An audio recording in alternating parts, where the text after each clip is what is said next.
আসসালামু আলাইকুম। প্রিয় ভুক্তভোগী ভাইরা কেমন আছেন? আশা করি সকলে ভালো আছেন এবং সুস্থ আছেন। দেশ ও প্রবাস থেকে যারা আমার এই ভিডিওটি দেখতেছেন, অবশ্যই আমার চ্যানেলটি সাবস্ক্রাইব করে দেবেন। প্রিয় ভাইরা, আজকে ঢাকা ভিএফএস গ্লোবালের যে সর্বশেষ আপডেট, সেই আপডেটটি আপনাদের জানিয়ে দেবো এবং আপনারা ইতিমধ্যে একটি ভিডিও আপনারা দেখেছেন যে ভিসা পাওয়ার যে ভিডিও, এবং আজকে দীর্ঘ সময় ভিএফএস গ্লোবালে ছিলাম, পর্যবেক্ষণ করলাম কে কীরকম ভিসা পাচ্ছে, কীরকম রিজেক্ট খাচ্ছে, ফ্যামিলি ভিসা কীরকম হচ্ছে, সব কিছুই আজকে মোটামুটি নিয়ে পর্যবেক্ষণ করলাম। কারণ বর্তমান সাম্প্রতিক সময়ে যে সকল সমস্যাগুলো দেখা দিচ্ছে, আসলে এটি কতটুকু ভিএফএস গ্লোবালের কর্মকর্তাদের সাথে অনেকক্ষণ কথা বললাম। আসলে বিষয়টা কি প্রিয় ভাইরা, আপনাদের বলে রাখি, বর্তমান সময় ভিএফএস গ্লোবালে কিন্তু সব সেক্টরেরই রিজেক্টের এসএমএস আসতেছে। সেটা আপনি লাতিনা বলেন, রোম বলেন, মিলানো বলেন, নাপোলি বলেন, আর বারি শহর বলেন, রাগুসা বলেন, ত্রাপনি বলেন, সাসারিয়া বলেন, সব জায়গার যেখানে আপনার 2023 সালের কাগজগুলো এখন পর্যন্ত আটকা পড়ে আছে, সে সকল কাগজগুলো কিন্তু অলরেডি তারা দেওয়া শুরু করে দিয়েছে। এবং আপনারা জানলে অবাক হবেন, প্রতিদিন প্রচুর পরিমাণে রিজেক্টের এসএমএস আসছে। মিনিমাম 30 থেকে 40টা রিজেক্টের এসএমএস প্রতিদিনই আসতেছে। এই ফাইলগুলো রিজেক্ট হচ্ছে এবং ভিসা যে পাচ্ছে না সেটা আমি বলবো না, কারণ আমি ভিসা পাওয়ার একটি ছবি আমি আপনাদের প্রকাশ করেছিলাম আরএসজে শহরে 2023 সালের জমা সেপ্টেম্বর মাসের।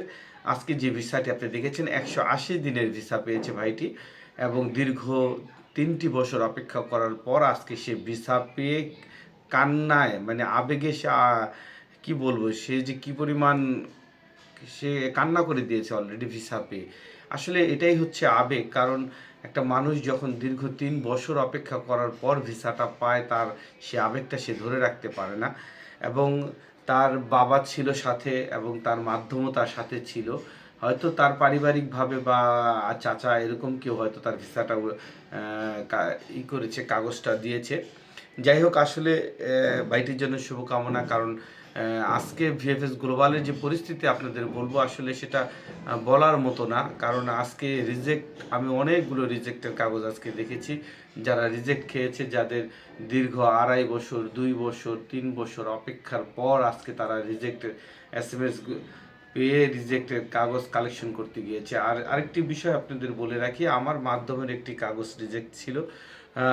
অলরেডি আমার মাধ্যমে 4টি কাগজ রিজেক্ট এসেছে সুই আপডেট না করার কারণে। এবং এই রিজেক্টটা তার পাসপোর্টটা তাকে সাথে নিয়ে যাওয়ার জন্য বলেছিল, কিন্তু যখন সে পাসপোর্ট সাথে নিয়ে গিয়েছে তখন কিন্তু তাকে রিজেক্টের কাগজটা ধরিয়ে দিয়েছে। কারণ পূর্বে একদিন বলেছিলাম আপনাদের একটা ভিডিওর মাধ্যমে যে ভিএফএস গ্লোবাল থেকে ফোন দিয়েছিল, তার রিজেক্টে রেডি ফর কালেকশন ছিল। যখন সে পাসপোর্ট গিয়েছিল, কাগজ আনতে গিয়েছিল, তখন দেখে তার না, এটা অন্য একজনের। কিন্তু সেই তারই আজকে আবার ডিসিশন হয়েছে, তাকে গতকালকে রাত্রে ফোন করা হয়েছিল এবং ফোন করে পাসপোর্ট সহকারে ভিএফএস গ্লোবালে যোগাযোগ করার কথা ছিল। সকালবেলা সে গিয়ে সে রিজেক্ট পেপার সংগ্রহ করেছে। এবং আরেকটি বিষয় হচ্ছে, আপনারা যারা ফ্যামিলি ভিসা জন্য আবেগ উৎকণ্ঠায় আছেন, আপনাদের বিষয়টা না বললেই না। আপনারা হয়তো অবাক হবেন জেনে যে কি পরিমাণ যে ফ্যামিলি ভিসা বর্তমান সময় দিচ্ছে। কারণ বর্তমান সময় ওয়ার্ক ভিসার তেমন একটা চাপ নেই ভিএফএস গ্লোবালে। ভিএফএস গ্লোবালে বর্তমানে ওয়ার্ক ভিসার তেমন একটা চাপ নেই। আমি যতক্ষণ পর্যন্ত ছিলাম, আপনার দেখতেছি হয়তো শুধু ফ্যামিলি ভিসা হয় লিগ্যালাইজেশন, অথবা ফ্যামিলি ভিসা কালেকশন করতে আসছে, অথবা জমা দিতে আসছে, মানে শুধু ফ্যামিলি ভিসা। আর ওয়ার্ক ভিসার আজকে মাত্র 3জন মতন দেখেছি যারা পাসপোর্ট সাবমিট করার জন্য এসেছে, সম্ভবত নতুন কাগজ, অর্থাৎ 2025 সালের কাগজ, অথবা 2000 মানে ওয়েব ফর্মের মাধ্যমে আবেদন করে এই তারা কাগজটি জমা দিতে এসেছে। মাত্র 3জন লোককে দেখেছি, এছাড়া প্রায় 15-র অধিক হবে যাদের আমি রিজেক্ট দেখেছি, এবং একজনকে শুধুমাত্র ওয়ার্ক ভিসা দেখেছি, সেটা তো আপনাদের বললামই যে আরএসজে শহরের ভিসা। যাই হোক, আসলে ফ্যামিলি ভিসার কথা যেটা বলবো সেটা হচ্ছে, আপনাদের প্রতিদিন কমসে কম অ্যাভারেজে বর্তমানে 50-এর অধিক ভিসা হচ্ছে, শুধুমাত্র আপনাদেরই ভিসা হচ্ছে। এবং 2024 সালের এবং 2025 সালের মিলে অ্যাভারেজে এই ভিসাগুলো দিচ্ছে। আপনাদের কিন্তু সমস্যা খুব দ্রুত সমাধান হয়ে যাবে। আরেকটি কথা আপনাদের বলি যে স্টুডেন্ট ভিসা বর্তমানেও অনেক স্টুডেন্ট ভিসা জমা হচ্ছে এবং সেই সাথে ট্যুরিস্ট ভিসা জমা হচ্ছে। যদিও ট্যুরিস্ট ভিসা পাওয়ার পরিমাণটা একেবারেই কম, দুই একটা হয় মাঝে মাঝে, কিন্তু স্টুডেন্ট ভিসা মোটামুটি হচ্ছে এবং প্রচুর পরিমাণে স্টুডেন্ট ভিসাগুলো জমা হচ্ছে বর্তমানে আমি যা দেখলাম। এবং আরেকটি বিষয় আপনাদের বলে রাখি, আপনারা অনেকে হয়তো বা ভাবতেছেন যে ইনফরমেশনের জন্য অনেকে যায় বা অনেকেই চিন্তা করে যে, কিন্তু বিএফএস গ্লোবালে আপনি গেলে কোনো প্রকার ইনফরমেশনের জন্য আপনাকে ভিতরে যেতে দেবে না। হয়তো আপনি কোনো মিথ্যার আশ্রয় নিয়ে আপনি ভিতরে যেতে পারবেন যে আমার কালেকশন আসছে বা আমাকে ফোন দিয়েছিল, অথবা আমার কাগজ জমা দিতে যাব, পাসপোর্ট সাবমিট করতে যাবো, এই ধরনের কথা বলে আপনি যেতে পারবেন। বাট আপনি কোনোভাবেই তথ্যের জন্য আপনাকে ভিতরে যেতে দেবে না।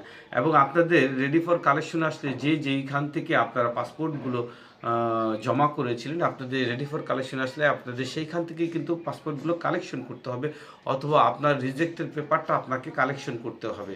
প্রিয় ভাইয়েরা, সাম্প্রতিককালে কিন্তু শুধুমাত্র নাপোলি যে লাগাতার রিজেক্ট দিচ্ছে, বিষয়টা এরকম না।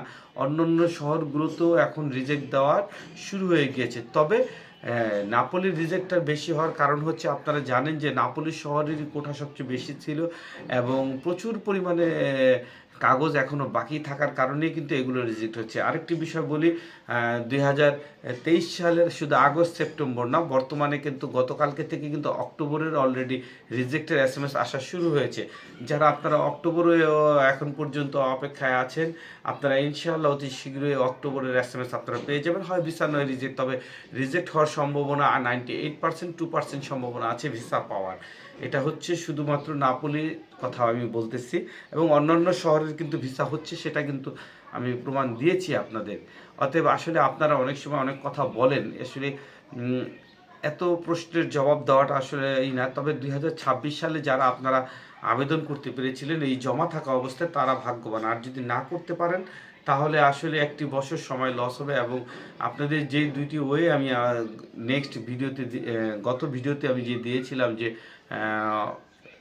অর্থাৎ কেয়ার গিভার ভিসা, অর্থাৎ ডোমেস্টিকের যে কেয়ার গিভার ভিসা, অথবা স্টুডেন্ট ভিসার একটি সিস্টেম আছে, সেটা বাংলাদেশে যেভাবে এইভাবে না, ওই দেশের থেকে আপনার স্টুডেন্ট ভিসা নিয়ে যদি আপনারা ম্যাট্রিক বা ইন্টার পাস করা থাকে, সেই ক্ষেত্রে আপনারা ওইখানে জমা দিতে পারবেন। আপনারা আপনার মাধ্যমের সাথে ওইভাবে আলাপ করেন। তবে যাই করেন না কারণে কেউ যদি রিজেক্ট খেয়ে যান, সেই ক্ষেত্রে আমি আপনাদেরকে বলবো আপনারা কেউ আপিল করার চেষ্টা করবেন না। এতে সময় আপনার অতিবাহিত হবে, কিন্তু আসলে ফলাফলটা আসবে না। কারণ যারা এতদিন পর্যন্ত আপডেট করতে পারেনি, তারা এখন কিভাবে আপিল করে আপনার ভিসাটা দিবে। আসলে অনেক কিছু বলার ছিল, আমি সারাদিন জার্নি করার কারণে ক্লান্ত। আপনাদের নেক্সট কোনো ভিডিওতে আবার ইনশাল্লাহ কোনো গুরুত্বপূর্ণ নিউজ থাকলে জানিয়ে দেবে। সেই পর্যন্ত ভালো থাকবেন। আসসালামু আলাইকুম।